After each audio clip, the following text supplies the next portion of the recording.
नमस्कार, आप देख रहे हैं जन एक्सप्रेस और आपके साथ में आंचल श्रीवास्तव। आज की बड़ी राजनीतिक बहस का केंद्र बना है आपातकाल और उस पर कांग्रेस नेता शशि थरूर का बयान।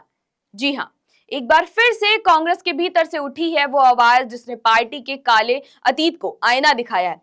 25 जून 1975 भारतीय लोकतंत्र के इतिहास का वो दिन जिसे काला दिन कहा गया। तत्कालीन प्रधानमंत्री इंदिरा गांधी ने देश में लगाया था आपातकाल। संविधान को ताक पर रखकर लोकतंत्र को जंजीरों में जकड़ दिया गया था। प्रेस की आजादी खत्म, विपक्षी नेता जेल में और आम नागरिकों के अधिकारों पर ताले लग गए थे। और अब इस इतिहास की गूंज एक बार फिर से सुनाई दी है, लेकिन इस बार आवाज आई है कांग्रेस पार्टी के ही वरिष्ठ नेता शशि थरूर की तरफ से। शशि थरूर का कहना है कि आपातकाल भारतीय लोकतंत्र का काला अध्याय था, लेकिन अब ये 1975 का भारत नहीं है। शशि थरूर ने इस बयान में न सिर्फ अतीत को स्वीकार किया, बल्कि कांग्रेस पार्टी की पुरानी गलतियों की ओर इशारा भी किया। उन्होंने ये भी कहा कि आज का भारत काफी बदल चुका है, आज की जनता जागरूक है, संविधान और अधिकारों के प्रति सजग है। थरूर का ये बयान ऐसे समय में आया जब बीजेपी बार बार कांग्रेस पर आपातकाल के नाम पर हमला करती रही। प्रधानमंत्री नरेंद्र मोदी हो या गृह मंत्री अमित शाह, दोनों ही मंचों से अक्सर कहते आए हैं कि कांग्रेस ने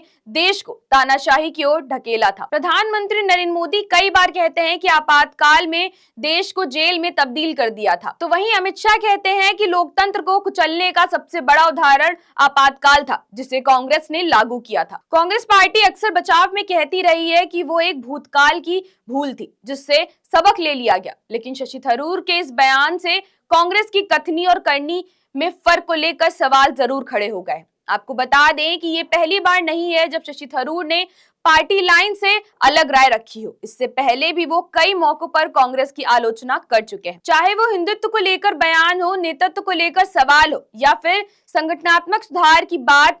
थरूर की आवाज पार्टी के भीतर एक अलग विचारधारा का प्रतीक बन चुकी है। शशि थरूर ने लिखा है कि इंदिरा गांधी के बड़े बेटे संजय गांधी ने जबरन नसबंदी अभियान चलाया। गरीब ग्रामीण इलाके में मनमाने लक्ष्यों को पूरा करने के लिए हिंसा और जबरदस्ती का इस्तेमाल किया गया। नई दिल्ली जैसे शहरों में झुग्गियों को बेरहमी से ध्वस्त किया गया।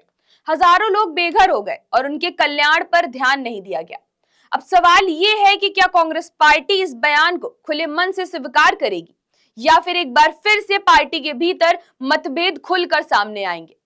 तो साफ है कि आपातकाल पर अब भी भारतीय राजनीति का वो जख्म है जो वक्त वक्त पर टीस देता रहता है, और जब यही सवाल कांग्रेस के भीतर से उठता है तो ये बहस और भी दिलचस्प हो जाती है। तो आज के लिए इस खबर में सिर्फ इतना ही। आप बने रहिए जन एक्सप्रेस के साथ। नमस्कार।